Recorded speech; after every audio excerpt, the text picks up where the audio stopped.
Next up is Dr. Timothy Nadreau. Dr. Nadreau is a research professor and managing editor of the Washington Agribusiness Status and Outlook Report. He is a deacon at Valley Covenant Church in Lewiston and a private economic consultant specializing in energy and regional policy assessment. Tonight he's giving a talk titled Ag Subsidies, the World's Other Oldest Profession. Tim.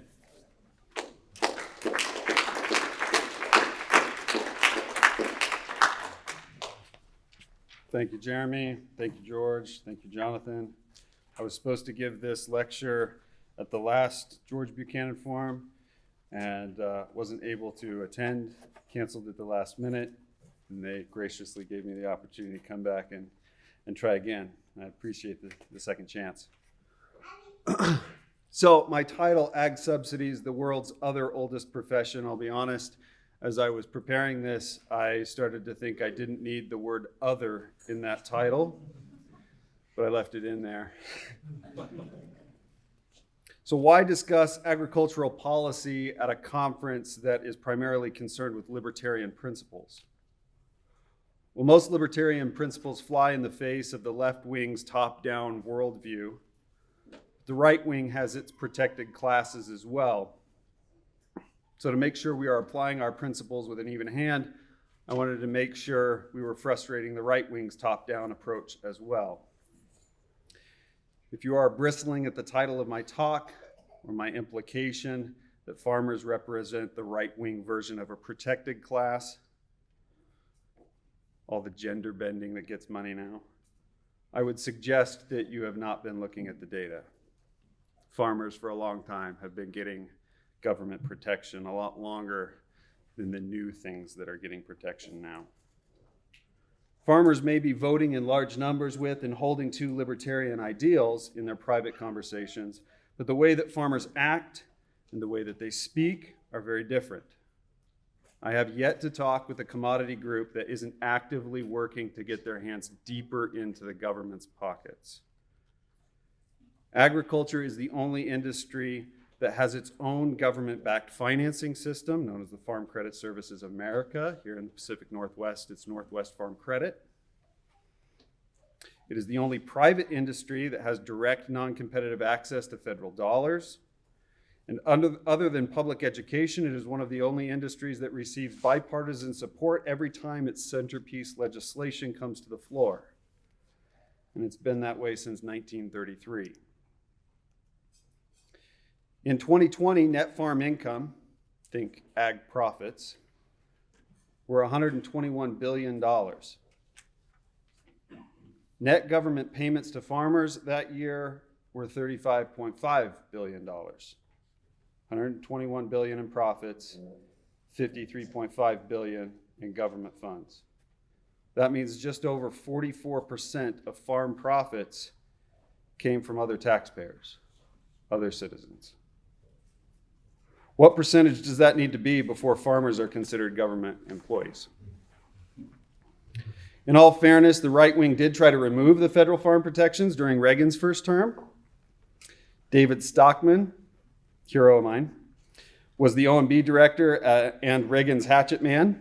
This is what he told to the Senate Budget Committee. Quote, "For the life of me, I cannot figure out why the taxpayers of this country have the responsibility to go in and refinance bad debt that was willingly incurred by consenting adults." When the Democrats realized that flyover country was about to flip, they were ready to step in and grab the middle. Reagan backed down. He bought back $4 billion in bad farm debt and solidified his base. So here's what cracks me up, though. The hypocrisy is best exemplified if you read the Farm Bureau's 2008 National Policy Position. It's their lobbying book. You, Mr. Congressman, you, Mr. Senator, you want our sweet PAC money? These are the things that you're going to defend. You read that booklet, and here's what it says. They are adamantly opposed to the auto bailout in 2008. Adamantly opposed to it. And almost the entire rest of the booklet is advocating for more farm loan forgiveness programs including school loan forgiveness programs for kids from ag families. I was at a conference, the Northwest Agribusiness Executive Seminar. It's held down in Skamania, and it's like $40,000 to attend the conference. Okay, so you get all the rich farmers showing up. You know, the Matheson brothers from Stamilt, all the tree fruit farmers. They all show up down there. And this item came up on the agenda, and I was kind of shaking my head in this breakout session. And the gentleman that was running the breakout session said, "Dr. Nadreau, what are you thinking?" And I said, "Well, the farming community that I grew up in said you pay your own way and you stand on your own feet. You don't look for someone else to pay." And a few people smiled and nodded. Other people were angry. And afterwards, the gentleman that was running that breakout session came up to me and he said, "That's not how agriculture works anymore." Even the farmers that want to avoid the government programs can't, because enrolling in subsidized crop insurance programs and direct payment programs is usually a prerequisite to qualifying for capital or operating loans. And that makes sense, right? If you're a bank, somebody comes to you and wants a loan, and you say, "Well, if I can push that risk off onto a federal government program, I don't have to take on that risk. I'm going to require that you do that first." In 1982, roughly 30%, this is still in Reagan's term, 1982, roughly 30% of corn in the US was protected by federal price supports. 30% of corn in 82. By 1987, 90% of corn was enrolled in that system. In 5 years, we went from 30% to 90%. I should point out that not all commodities are protected by direct payments. Potatoes, tree fruit, for example, are largely unsubsidized. But wheat, corn, rice, cotton, soybeans, they're all subsidized. In fact, there's a great story about cotton. We over-subsidized our cotton farmers according to the trade agreements that we had with Brazil, so they sued us in the World Trade Organization courts. We appealed, we lost again, they appealed again, we lost a third time, and finally the WTO said we're not an enforcement agency. Brazil contract is breached, you're allowed to retaliate against the US. This was in Obama's term, and Secretary of State Hillary Clinton sent a coalition down to Brazil and agreed to pay $150 million to the cotton farmers in Brazil too. So we didn't just subsidize our farmers, we subsidized our competition as well. For those interested, Bruce Gardner has a compelling historical data analysis published in 1996 on federal government programs in agriculture. In case you thought that this was just in the US, virtually every developed and developing nation, possibly with the exception of New Zealand, has national farm policy. One of my best friends actually worked with Hosni Mubarak in the Egyptian government back in the 70s to develop their farm policies, though that was largely to try and let private interests into Egypt. My friends in Pakistan talk about their farm policies every day and do most of their economic research on those policies. The developing nations, much like the US farmers, have to have farm policies in place in order to be eligible for IMF and World Bank aid.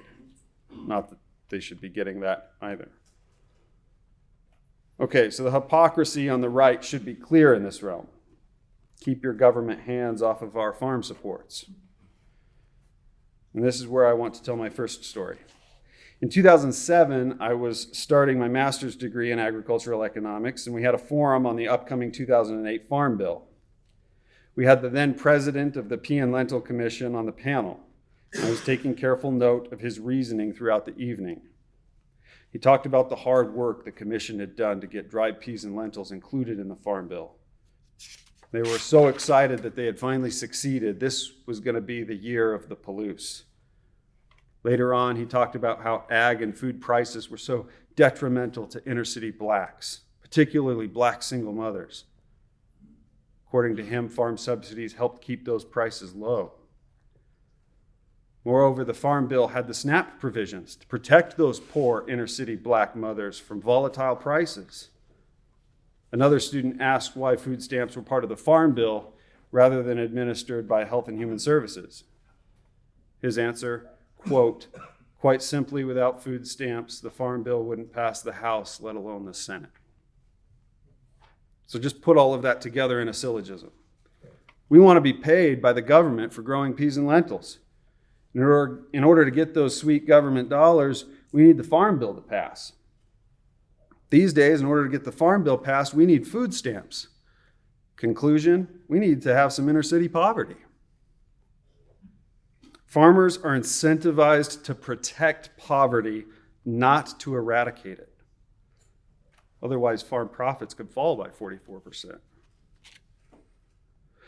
Lest someone in the audience thinks that I'm opposed to profits, I'll just say I am, but only when those profits come directly out of the public coffers.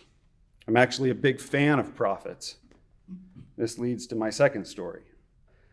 I recently read Alexander Solzhenitsyn's Gulag Archipelago, and in there he has an obscure reference to the kulaks.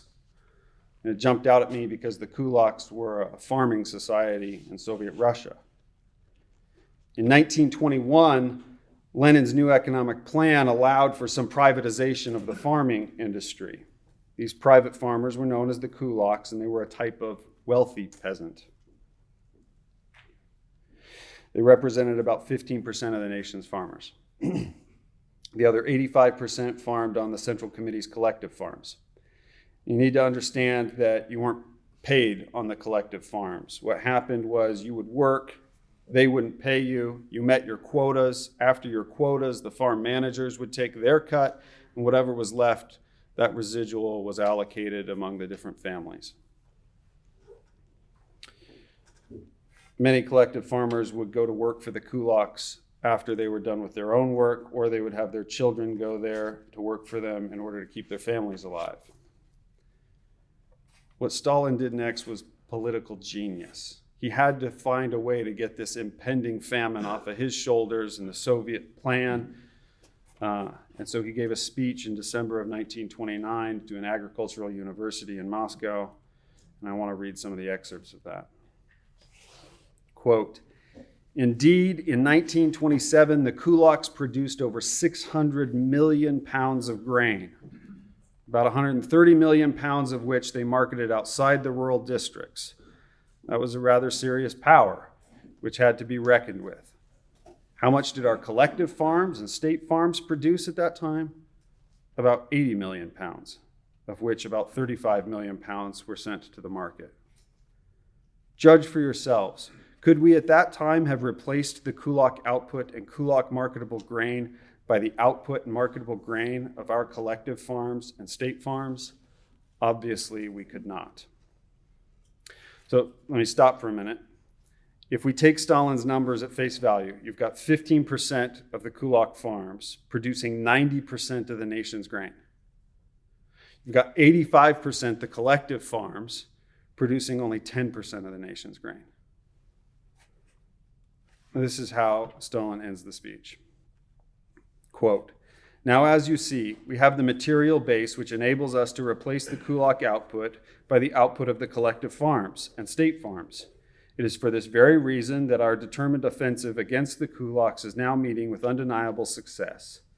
That is how an offensive against the kulaks must be carried on, if we mean a genuine and determined offensive and not mere futile declamations against the kulaks. That is why we have recently passed from the policy of restricting the exploiting tendencies of the kulaks to the policy of liquidating the kulaks as a class." I want to come back to that quote in a minute. So you see, Stalin's argument was that private farming axiomatically could not be that much more efficient than collective farming. So the only way the kulaks could be generating those numbers was through fraud or exploitation of the collective farmers that worked for them. But fraud or exploitation, they had to be liquidated. They were either shot, exiled to Siberian work camps, or some of the mothers and children were moved onto the collective farms where they were brutally mistreated. The few that we know escaped fled to China, where 30 years later, the same worldview caused another national famine in Mao's Great Leap Forward, killing 15 plus million people. I want to jump back for a minute to that quote. You need to remember that Stalin and Lenin were opposed to capitalism, right? But listen to what he says in this speech. Now, as you see, we have the material base, the capital, which enables us to replace the kulak output. So he's going to take this capital base that he now has to liquidate labor. It seems like that would have been the death knell of Marxists and Stalin and Lenin altogether, but no one said anything. Robert Conquest is probably a more rigorous historian on the Soviet famine than even Solzhenitsyn, and I think it was Conquest that estimated 9 million Ukrainians, Russians, and Kazakhs died as a result of the famine. Okay, I want to end on an upbeat note with the remaining time that I have. I want to tell a story about the US Supreme Court rolling back a heavy-handed anti-market policy. This story gives me hope, but only just a glimmer of it. Raisin growers that had been supplying World War II troops panicked because they were concerned that raisin prices were going to crash when the troops came home and the DoD canceled all of their contracts. The raisin growers got together and had the Secretary of Agriculture sign Marketing Order 989. I'm just going to read you some excerpts from the Supreme Court case, and then I'll explain what a marketing order is. The Agricultural Marketing Agreement Act of 1937 authorizes the Secretary of Agriculture to promulgate marketing orders to help maintain stable markets for particular agricultural products. The marketing order for raisins established a Raisin Administrative Committee that imposes a reserve requirement, sounds an awful lot like a quota, a reserve requirement that growers set aside a certain percentage of their crop for the account of the government, free of charge. The government makes use of those raisins by selling them in non-competitive markets, donating them, or disposing of them by any means consistent with the purpose of the program. If any profits are left over after subtracting the government's expenses from administering the program, the net proceeds are distributed back to the raisin growers. Okay. Why do this? They curtail supply in order to drive the price of raisins up because the farmers are overproducing what the market wants. It was profitable to have extra land in raisins during World War II, and growers wanted to pretend like demand was still high. So they made the government have a raisin reserve. They effectively had a government-backed raisin cartel. That's what marketing orders are. And you're not allowed to escape. If you go grow raisins, you are in the cartel. And you'll understand why here as I keep reading. This started in 1937. Farmers just went along with this nonsense until 2004. The courts have finally settled this issue in 2014. In 2002, this is the Supreme Court brief again. Quote, in 2002 and 2003, raisin growers were required to set aside 47% of their raisin crop under the reserve requirement. In 2003-2004, 30%. Marvin Horn, Laura Horn, and their family are raisin growers who refused to set aside any raisins for the government on the grounds that the reserve requirement was an unconstitutional taking of their property for public use without just compensation. The government fined the Horns for not obeying the cartel, the fair market value of their raisins, as well as additional civil penalties for their failure to obey the raisin marketing order. So the entire story is hilarious. The Raisin Administrative Council hires private investigators to come videotape the Horns picking raisins, boxing raisins, and shipping raisins without their permission. Okay? I'm sure the stress was overwhelming for the Horns, but they stuck with it. The Supreme Court eventually ruled with the Horns, with the sole dissenting opinion coming from Justice Sotomayor. Elena Kagan said, quote, this just might be the most outdated law in the books. But I want to read something from Chief Justice Roberts, and I want to read something from Clarence Thomas as well. Roberts was commenting on the U.S. government's argument that the Horns were, quote, free to plant other crops, including wine or table grapes, unquote. His response was, let them sell wine is probably not much more comforting to the raisin growers than similar retorts have been to others throughout history. In any event, the government was wrong as a matter of law. And he goes on to discuss the solidity of property rights and the legal concept of a taking. Okay, I'm going to read Clarence Thomas's opinion here in a minute, but you need to understand that Justice Breyers wanted to remand this case down to a lower court so that the lower court could figure out what the fair market value of the raisins was, and then they could distribute those funds back to the raisin growers, because he thought that this was wrong as well. But this is what Clarence Thomas says. I join the court's opinion in full. I write separately to offer an additional observation concerning Justice Breyer's argument that we should remand the case. The takings clause prohibits the government from taking private property except for public use, even when it offers just compensation. That requirement, as originally understood, imposes a meaningful constraint on the power of the state. The government may take property only if it actually uses or gives the public a legal right to that property. It is far from clear that the Raisin Administrative Committee's conduct meets that standard. It takes the raisins of citizens and, among other things, gives them away, sells them to exporters, foreign importers, and foreign governments. To the extent that the committee is not taking the raisins for public use, having the Court of Appeals calculate just compensation in this case would be a fruitless exercise.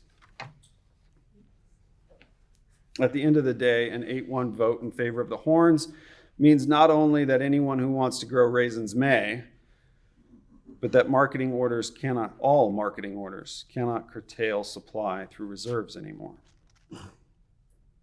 One economic truth ties these stories together. Political incentives produce perverse incentives. When politics rather than markets govern economies, the result is government-mandated cartels, government-induced poverty, and ultimately the usurpation of liberty, property, and life itself. Let me end with this. So Gad came to David and asked him, will you choose 3 years of famine throughout your land, 3 months of fleeing from your enemies, or 3 days of severe plague throughout your land?